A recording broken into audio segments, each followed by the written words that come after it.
Retrouvez Instant Mag, votre magazine quotidien présenté par Magali Barthès.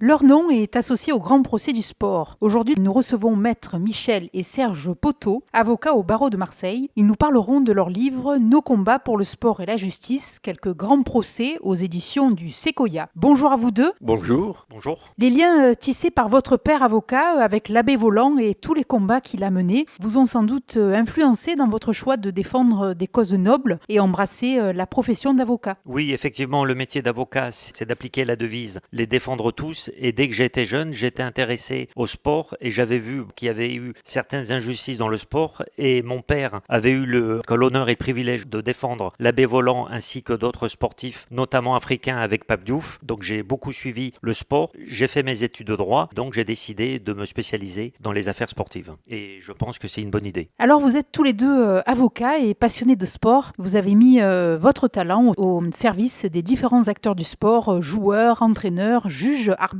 Et vous avez contribué à faire évoluer les lois concernant les droits des sportifs. C'est une grande fierté. Tout à fait, oui. Tout d'abord, j'ai toujours aimé le sport. J'ai pratiqué la gymnastique, au service militaire, le parachutisme. Et puis, quand je suis arrivé à Marseille, j'ai voulu encore me réinsérer dans l'activité sportive. Et j'ai connu un entraîneur de boxe qui m'a invité dans son club. Et puis, depuis une trentaine d'années, je m'occupe du comité de boxe et de tous les clubs du département et de la région. Donc, j'ai baigné dans le sport depuis que je suis à Marseille, depuis 30-40 ans. Et l'on imagine qu'être l'avocat du gardien de but de l'époque, Joseph-Antoine Bel, n'a pas dû être une mince affaire face à Bernard Tapie. Tout à fait. Alors, j'avais rencontré Pape Diouf, qui était journaliste à la Marseillaise au bord du ring. Il m'a dit, vous êtes avocat, oui, je voudrais vous présenter un joueur. On a pris le rendez-vous et Joseph-Antoine Bel est apparu devant moi, capitaine de l'Olympique de Marseille. J'étais un jeune avocat, c'était assez impressionnant. Et il m'a fait part de ses difficultés avec le club, en particulier le nouveau président Bernard Tapie. Et c'est vrai que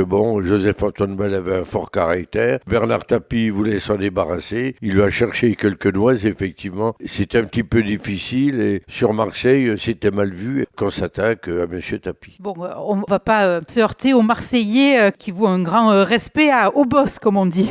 Et vous avez d'ailleurs contribué à ce qu'une spécialité droit du sport soit créée par le Conseil national des barreaux. Tout à fait. Alors, nous avons petit à petit progressé dans le sport. Nous avons eu des dossiers d'accidents du sport, des dossiers sur les contrats du sport, des dossiers contre les fédérations en droit administratif. Ça faisait effectivement un faisceau d'aspects du droit dont notre profession ne pouvait pas rester étrangère. Et c'est la raison pour laquelle le Conseil national des barreaux a pris conscience qu'on pouvait créer une spécialité dans le sport, bien que le droit du sport n'existe pas. C'est certains aspects du droit civil pour les contrats, la responsabilité, certains aspects du droit administratif dans les rapports avec les fédérations, et puis aussi, par exemple, en droit pénal avec le dopage ou des violences dans le sport. Mais enfin, ça fait un tout, ça fait un faisceau d'indices, comme on dit dans le droit, qui constitue effectivement le droit du sport. Et le droit administratif est nécessaire pour préserver les athlètes au cours de leur carrière. On découvre dans cet ouvrage une vingtaine d'affaires portées devant les tribunaux. Toutes ont contribué à apporter une pierre à l'édifice, mais quelle est celle qui a permis la plus grande avancée dans le domaine sportif? J'imagine qu'il y en a aussi peut-être plusieurs. Oui, effectivement, il y en a plusieurs, mais je pense que celle qui est la plus emblématique concerne celle de la basketteuse polonaise Lilia Malaja qui avait été interdite de jouer en France. Elle signe au Racing Club de Strasbourg Basket Pro féminin et le règlement du championnat de France féminin de basket est de dire ne sont autorisées que 2 joueuses non communautaires. Le club avait déjà une joueuse croate et une joueuse bulgare et en faisant signer donc Lilia Malaja, celle-ci devenait la 3e joueuse non communautaire. Donc elle est interdite de jeu par la fédération car la fédération estime que le club a dépassé le quota de joueuses non communautaires autorisées à jouer. C'est ainsi que donc cette joueuse, son agent, M. François Torres, et le président du club, M. Patrick Ramer, nous demandent d'attaquer en justice cette interdiction de jeu. Et nous avons fait valoir les accords européens signés par l'Union européenne avec des États tiers qui interdisent la discrimination en raison de la nationalité respecter en ce qui concerne les conditions de travail. Pour le cas donc de cette joueuse, puisqu'elle était de nationalité polonaise, donc nous avons invoqué l'accord Union européenne-Pologne. Mais force est de constater, après avoir saisi la conférence des conciliateurs du CNOSF qui nous avait donné satisfaction puisqu'elle avait fait application de cet accord européen, devant le refus de la Fédération française de basket, nous avons saisi le tribunal administratif de Strasbourg. Et je dois dire que je suis encore surpris aujourd'hui, puisqu'à l'époque, donc le tribunal de Strasbourg a rejeté notre recours, c'est-à-dire n'a pas fait application de l'accord européen signé entre l'Union européenne et la Pologne. Alors que l'on dit de partout que Strasbourg, c'est la capitale de l'Europe. Donc nous avons interjeté appel et c'est devant la cour administrative d'appel de Nancy que nous avons renversé la vapeur. Et je dois dire que Nancy est célèbre pour l'action d'un roi polonais, le roi Stanislas. Cela a-t-il joué? Je ne sais pas, mais en tout cas, la cour administrative d'appel de Nancy a décidé d'appliquer donc ce traité européen, donc cet accord Union européenne-Pologne. Et après, la fédération a interjeté un nouveau recours devant le Conseil d'État et le Conseil d'État a confirmé donc l'arrêt de la cour administrative d'appel de Nancy et donc confirmé l'application de cet accord. Et cerise sur le gâteau, dès que cet arrêt a été prononcé, nous avons eu cette déclaration qui est à mon avis énorme, cette déclaration de Sepp Blatter qui a dit l'arrêt Malaja c'est un arrêt Bosman à la puissance 10. En disant ça, ça voulait dire que les lignes maginaux du sport, les règles restrictives, les quotas de joueurs étrangers ou de joueuses étrangères étaient balayés par cet arrêt et aujourd'hui l'arrêt Malaja s'est ajouté donc à l'arrêt Bosman qui a concerné les joueurs communautaires et aujourd'hui nous avons des équipes qui débutent des matchs sans joueur national. Donc c'est ça l'apport donc de cette jurisprudence. Je pense que c'est un apport extrêmement important qui concerne les droits des sportifs. Oui, et derrière ces affaires, il y a aussi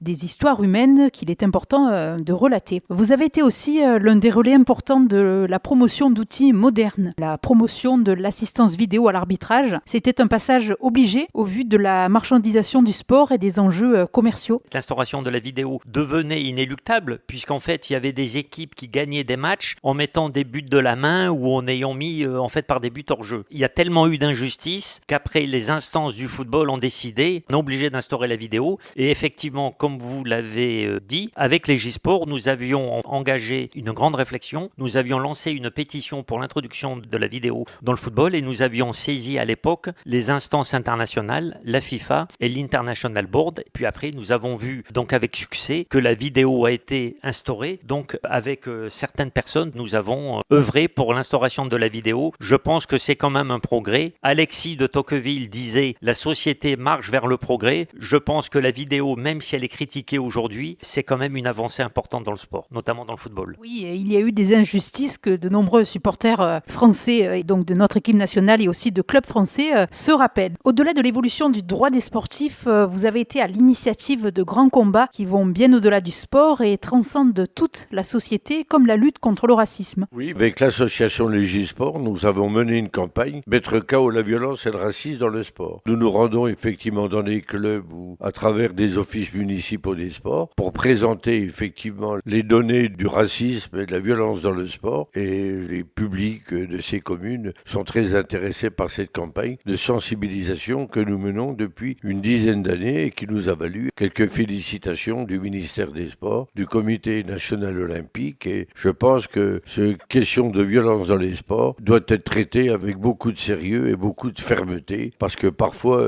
il y a vraiment des abus dans les stades ou aux abords des stades, voire sur le terrain. Il faut quand même y mettre un terme. Et la diversité de nos athlètes participe à la promotion des valeurs du sport et au rayonnement de la nation. Et à Légisport, vous avez mené aussi des réflexions autour de l'e-sport qui est devenu un véritable phénomène de société. Oui, en fait, l'e-sport, c'est l'aspect compétitif des jeux vidéo. Longtemps, l'e-sport avait été négligé par les dirigeants du sport et effectivement, avec Légisport, il y a quelques mois, nous avions publié en fait un numéro sur ce nouveau phénomène et je pense qu'il doit y avoir effectivement des passerelles entre le monde sportif et le monde de l'e-sport. Mais c'est vrai que l'e-sport, pour certains, ce serait le sport de demain. Des réflexions essentielles à mener. L'enthousiasme suscité par les Jeux olympiques et paralympiques et la réussite de nos athlètes illustre le poids grandissant accordé au sport dans notre pays. Mais alors aujourd'hui, quelle est la place de la France parmi les grandes nations sportives ? Je pense que les résultats des Jeux olympiques, des Jeux paralympiques, montrent quand même que la France, en situation à 5e place, est une nation sportive. Une organisation remarquable pour le déroulement de ces Jeux olympiques. Comme on le dit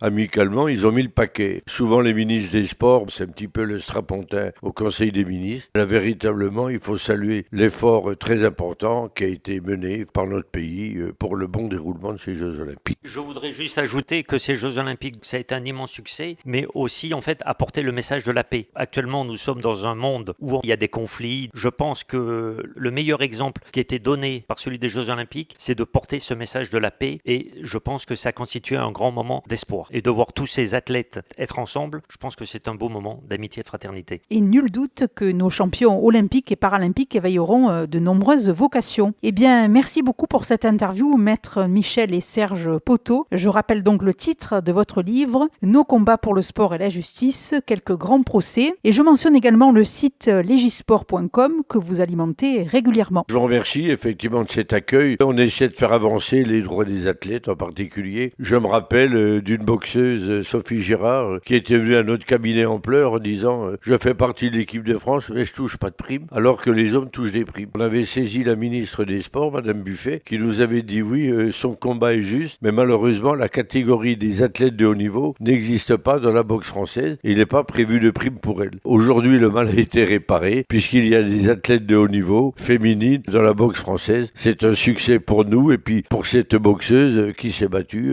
pour ses camarades futurs. Et depuis, on mesure tout le chemin parcouru. Merci à vous, maître Michel Poteau. Comme mon père disait, le combat de Sophie Girard, je dirais que c'est un combat extrêmement important, puisqu'actuellement, dans le football notamment, c'est un sujet qui va se poser. Des fédérations et des clubs ont voté pour l'égalité des primes entre les joueuses et les joueurs. C'est le combat de Sophie Girard. On l'a vu dans le tennis, souvent dans certains tournois, il y a égalité des primes. Pour ça, c'est un combat important. Ça va encore faire parler dans les années à venir avec cette question de la rémunération entre les sportives et les sportifs. Ça mériterait en effet un autre sujet. Qui sait un jour si une footballeuse gagnait le même salaire que Kylian Mbappé. On en rêve toutes. Un footballeur connu français qui avait lancé une pétition pour l'égalité des salaires dans le foot féminin avec le foot masculin. Ce combat-là va se développer de plus en plus. Et c'est justement peut-être aussi le rôle des syndicats, des sportifs, de faire avancer cette cause pour une égalité. On finit donc cette interview sur ces espoirs. Merci à vous deux, au revoir. Merci à vous.